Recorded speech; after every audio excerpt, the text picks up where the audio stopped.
ముట్టు వచ్చింది అంటే శాస్త్రాలు వేదాలు ఏం చెప్తున్నాయి, అమ్మాయిని పక్కన కూర్చోపెట్టండి, ఆ టైంలో ఆ అమ్మాయి ఎనర్జీ లెవెల్స్ అన్నీ తగ్గిపోతాయి, సైంటిఫిక్గా ఆ అమ్మాయి కంప్లీట్గా నెగిటివ్ ఎనర్జీ అనేది ఆమెకి పాజిటివ్ ఎనర్జీ తగ్గిపోతుంది అనేటప్పుడు మనకి వంటలు చేసే దీనికి కానీ ఇది పూర్వకాలం నుంచి వస్తున్న పద్ధతి.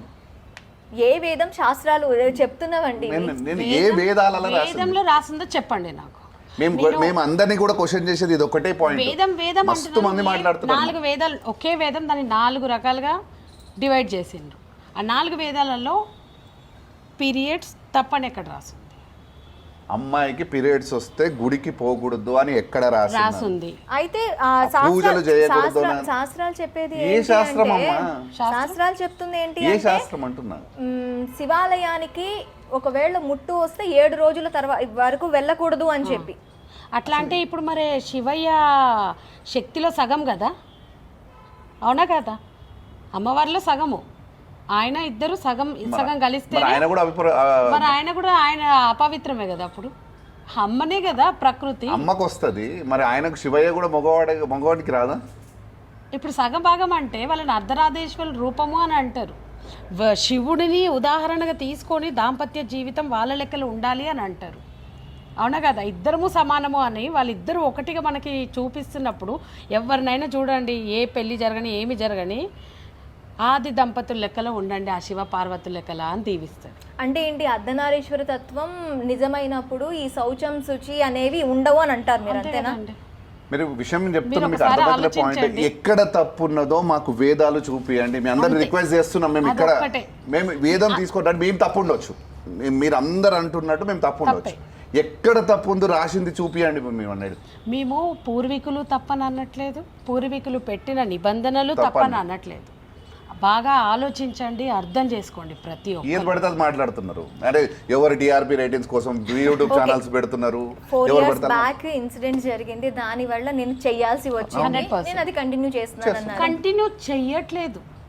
తను నన్ను అడిగింది ఏంటి, అమ్మా నీకు 4 years బ్యాక్ నుంచి నేను ఇక్కడ చూస్తున్నాను, పీరియడ్స్ ఉంటే గుడిలోకి రావద్దు అంటారు కదా, నువ్వు గర్భగుడిలోకి వెళ్ళినావు, నీకేం కాలేదా అని అడిగిండు. అంటే 4 years బ్యాక్ జరిగిన ఇన్సిడెంట్ ని he wants to tell that.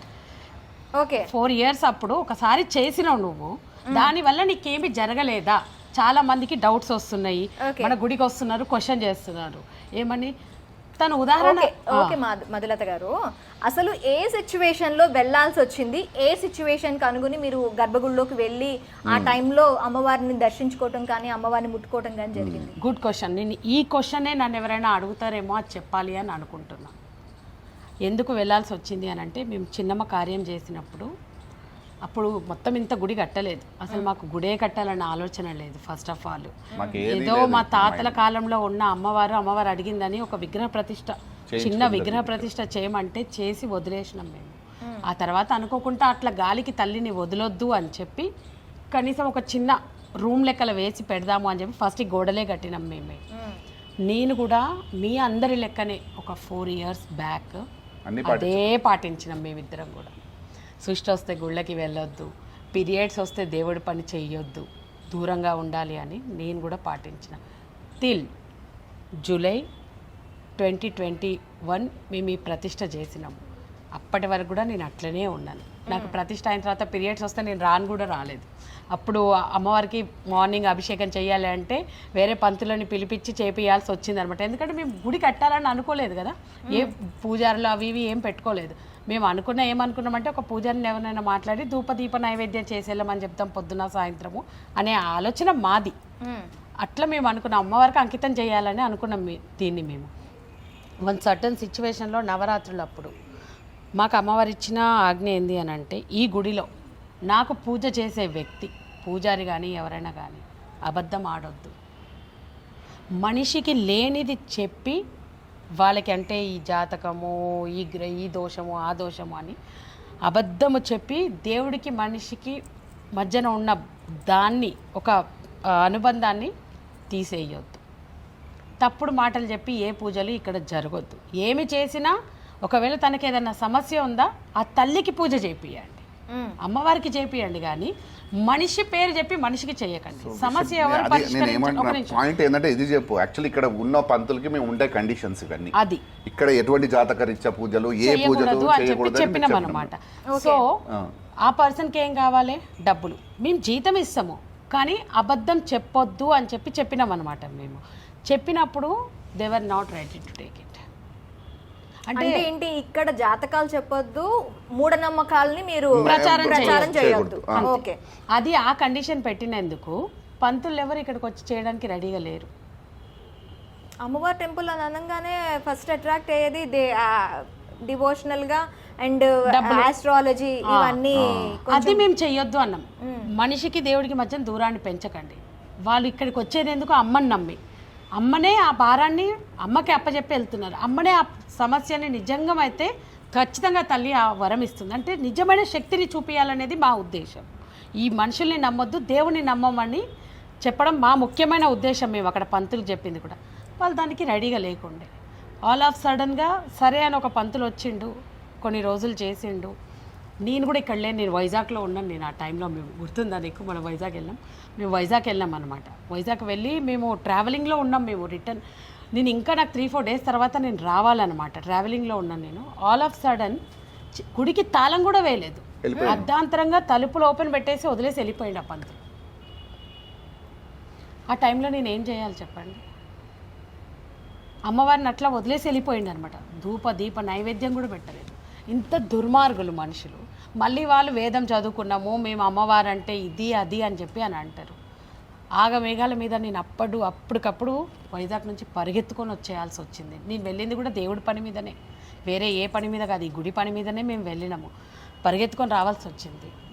ఆ టైంలో చాలామందికి ఫోన్లు చేసినాము. లిటరలీ మా ఫోన్లు అసలు మా ఇద్దరికి మెడలు నొప్పి కూడా వచ్చింది ఫోన్లు చేసి చేసి చేసి.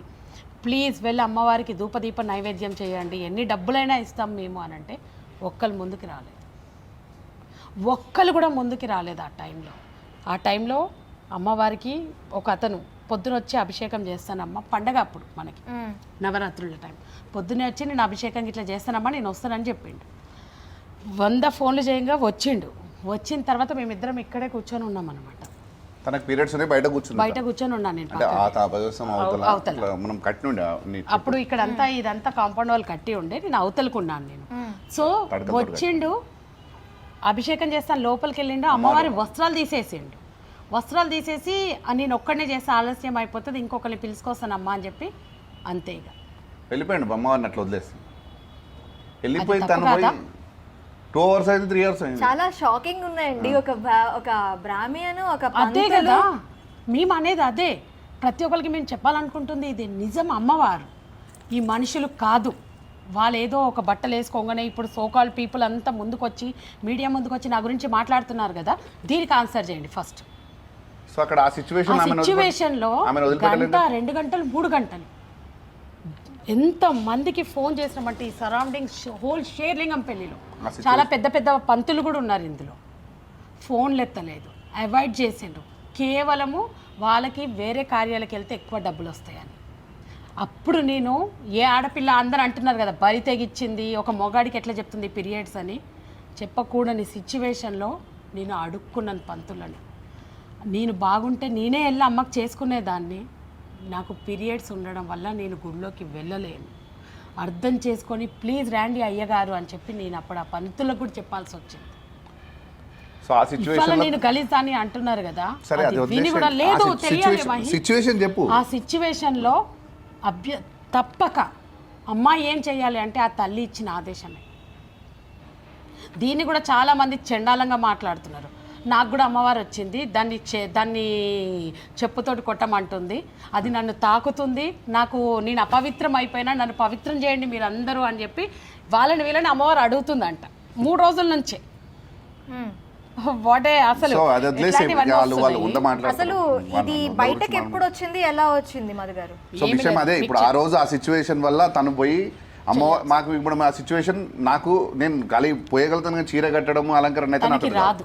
సో ఇద్దరం ఉండే, తను వచ్చింది, అమ్మ మీద భారం మీద చేసిండు, లోపలికి వెళ్ళి అలంకరణ అలంకరణ చేయాల్సి వచ్చింది. చేసింది తను వచ్చి అభిషేకం చేసింది. తన ఒక్కడే చేయలేకపోయిండు, తనకు అంత తెలియదు. ఎందుకంటే తను ఇంతకు ముందుకు ఇంట్లో ఏమి పూజలు పునస్కారాలు చేసిన మనిషి కాదు. సో ఆ సిచ్యువేషన్లో తను పోయింది, చేసింది. సరే, దాని తర్వాత కూడా మేము ఏమంటున్నామంటే గుడికి రావడం తప్పు కాదు.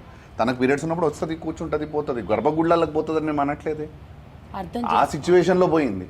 ఆ సిచ్యువేషన్ ఎవరు తీసుకొచ్చారు? ఈ పంతులు ఏదైతే జాతకాలు చెప్తారు చూసినావా, టీవీలలో కూర్చొని చెప్తారు చూసినావా, అట్లాంటి పంతులే ఈడ ఆ పని చేసిపోయిండు. ఇప్పుడు ఆ ఎవరు జాతకాలు అవి ఇవి ఇప్పుడు మీరే చెప్పండి, తప్పెవరిది? నాదా? తప్పెవరిది? నాదా? ఇక్కడ మేము చెప్పింది ఏంటంటే ఈ 4 సంవత్సరాల నుంచి కూడా నీకేం జరగలేదు, మరి ప్రతి ఆడపిల్ల తను వస్తే ఏమవుతుంది అని ఆ క్వశ్చన్ అడిగింది. భయం ఎందుకు? సో ఇక్కడ కూడా మేము ఏం చెప్తున్నాం అంటే నేను చూసిన సిచ్యువేషన్స్ చాలా ఉన్నాయి మా ఇంట్లో కానీ బయట సమాజం.